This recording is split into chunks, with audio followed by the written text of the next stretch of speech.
Hello, this is Greg Washington, President of Patients Unlimited Marketing Consultants, also known as PUMC. My staff and I are sheltered in place, trying to do our best to give you our best during these very trying times. You're allowing us the opportunity to share our advice on how you can prepare for a successful reopening of your practice. We're at a place that we've never been before. We can't look at some of the old solutions and issues that we've solved in the past and expect to learn a lot that will help us in the future. Should you open now? There's a lot of reasons that suggest that maybe in some parts of the country you should wait, or with some specialties, you want to wait until you have access to resources that you need, PPEs, surgical facilities, etc. Are you prepared?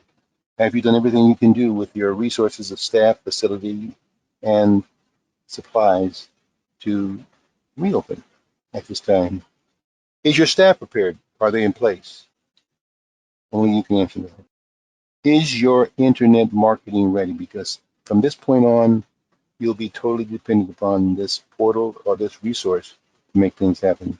Are your finances in place to do what needs to be done? You probably are, but it's a matter of how you line up your priorities. During my presentation with you, I want to cover some very important must-dos for you to stay healthy and stay in practice. I think you're going to be looking at some unique safety plans for both your business and patients. We'll talk about that.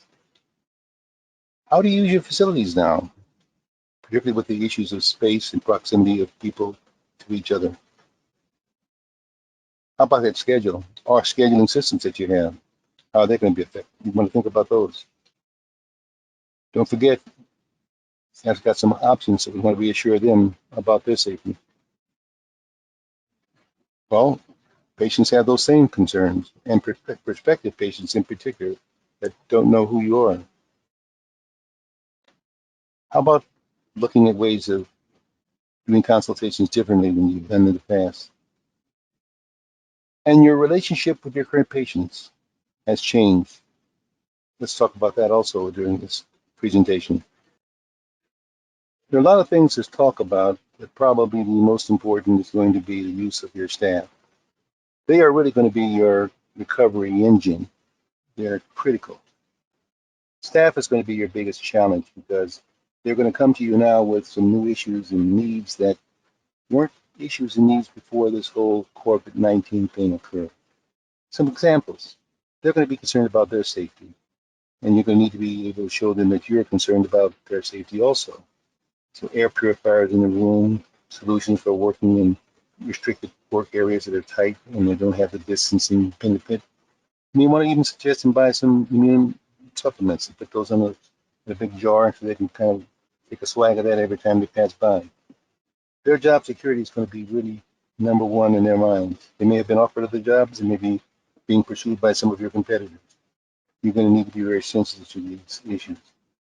You want to be really particularly careful at giving them their assignments. Some staff members will welcome your multitasking them. Some will not.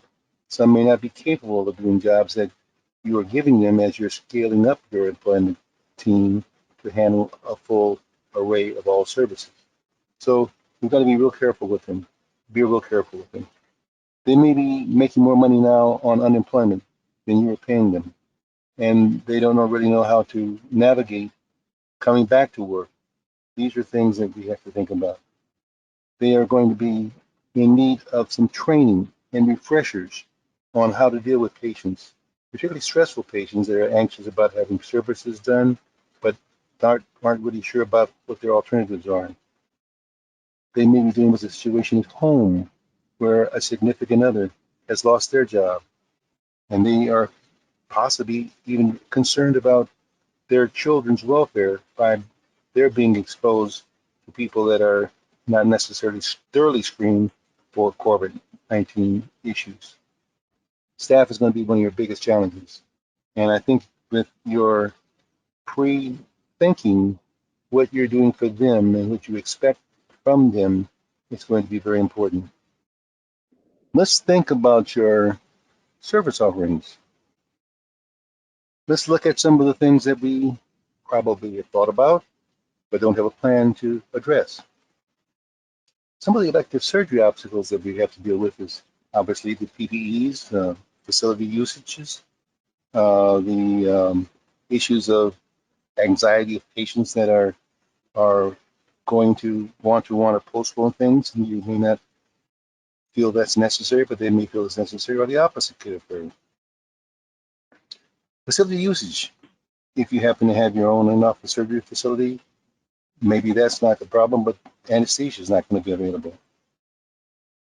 For providers using outpatient surgery facilities that aren't under their control, there's obviously an issue of accessibility. There's an issue of what are the fees that now are going to be passed on to the patients. There's also the availability of anesthesia that has to be considered. And all of this has to be kind of pre-planned in a way that it wasn't as critical in the past. So these are things that we have to deal with. But prioritizing your non-surgical service delivery, the equipment being there to do multiple patients at one time. The other issues we're dealing with is even managing your ancillary service providers, who will probably have a tendency, based on your instructions, to bring the revenue in for products and supplies and services that might dip into a non-invasive procedure. So we have to get those folks back online and doing the things that are consistent with the overall goals and objectives. Products that you're selling online, skincare services and so forth, are going to present some merchandising, inventorying, and fulfillment issues that you haven't dealt with before. So all of these are areas that are going to be things you need to think through. All of these are the challenges that who would have thought that these would be challenges. Let's talk about paid consultations as an example. I'm moving around just to kind of keep your attention, so don't worry about the order of my discussions. Paid consultation has a particular unique opportunity. People want to have things done. They have some belief that the surgical facilities might be in better shape than maybe coming into your office and being in a room with multiple people.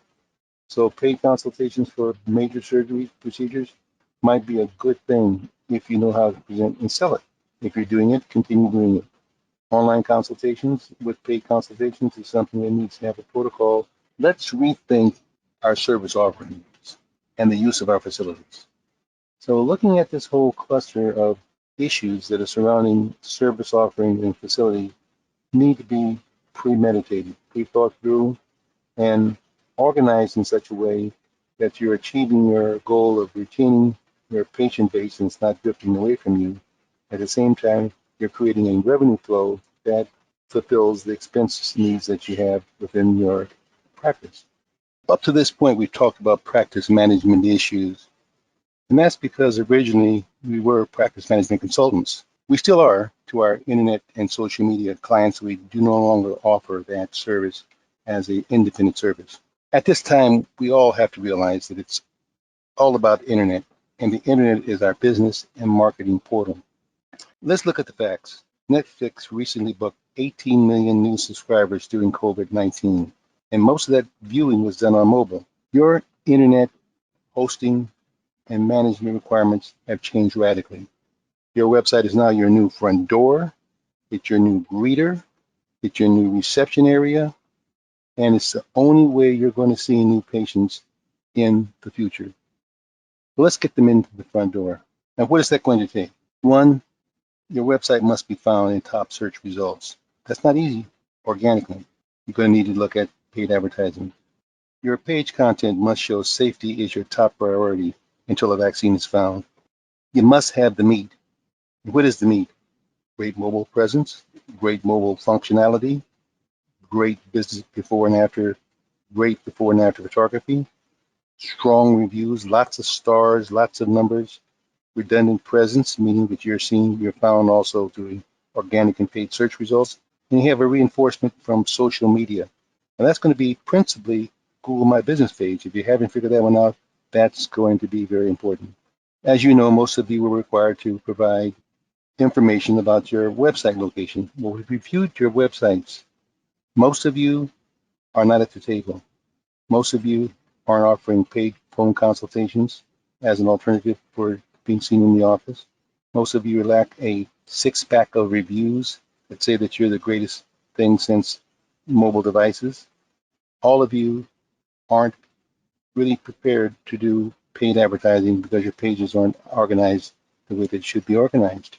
The facts are your internet hosting and management needs have moved beyond page art, organic findability, and social media marketing. Now for those big questions. Are you ready now to open? You may want to weigh the backlash from the consumers that think that people should stay at home and have a strategy. If you're in a small community, you're going to have a lot of pressure. If you're in a larger community, probably less so. But if your jurisdiction is promoting businesses opening immediately or gradually, you want to play it safe. Maybe announce a partial qualified safe start opening with staff working the phones and using the internet to basically stay in touch. Are you prepared to open now? If you aren't, you're inviting problems again from those consumers that feel that people should stay at home until this thing is passed. But at some point, you're going to have to open your doors, so use your time to get ready to see patients at some point. Is your staff prepared? That's really going to be up to you. Up to you to take the time to find out what their plans are, what their expectations are. Are they going to be stressed out by coming back to work? Are they happy right now with the money they're getting and they think that's going to last for a while? Are they looking for jobs because they were laid off? Is your internal marketing ready? That's going to be principally driven by the internet. Now, there's things you can do to simultaneously rehabilitate your current internet presence and at the same time bring in an internet and social media solution that meets the current needs. Because I sincerely believe that every part of that internet that you're using is going to have to be brought up to speed in terms of today's reality. Well, there'll never be a time when money from a bank will be as affordable as it is right now. I think you want to make sure that having that leverage and having that additional advantage for your bank account, put your money into the marketing because that's going to be very important. It will never ever be as inexpensive as it is now to acquire new patients and to protect the back because we don't want those patients to drift away. It should be clear that we are into a new reality, a new set of circumstances that require a plan, not only for your practice, but for everything you do in life, because things have changed permanently. In order to put that plan together, I'm proposing you take these steps. Before I reveal those steps, I want to remind you that since March the 5th, Patients Unlimited has provided you with advisories and information, and not one of them was soliciting business from you. But we've got to do our job, at least letting you know what we can do for you to help you with some of the problems we've outlined. Consider a consultation where we'll look at 3 points of your planning strategy and get you ready to do your own plan. Let's find out what your standing is with your top 3 competitors in your market. We'll do the research for you. Let's look at a personalized and individualized consultation on some of your key practice concerns and readiness. Let's look at your budgeting. Remember, we have an extensive background with putting together market plans and market budgets. And a discussion with us might give you some insights in terms of where your priorities should be. Then go back and create your business plan. Need additional help, you can ask us or ask your accountant or attorneys if they have experience in the aesthetic business and if they know something about the finances. Those will be good people to call on. In closing, I would like to share a hypothetical situation that I hope never happens. But I must tell you that after doing what we've done for the years we've done it, I've discovered that aesthetic and cosmetic needs are a very high priority for me. And if hypothetically the world were to come to a point that everything was radiated and maybe coming to an end, hypothetically, and the last cockroach walked across the floor still living, you'll have people that will tell you that if they've got to go, they want to go out looking damn good.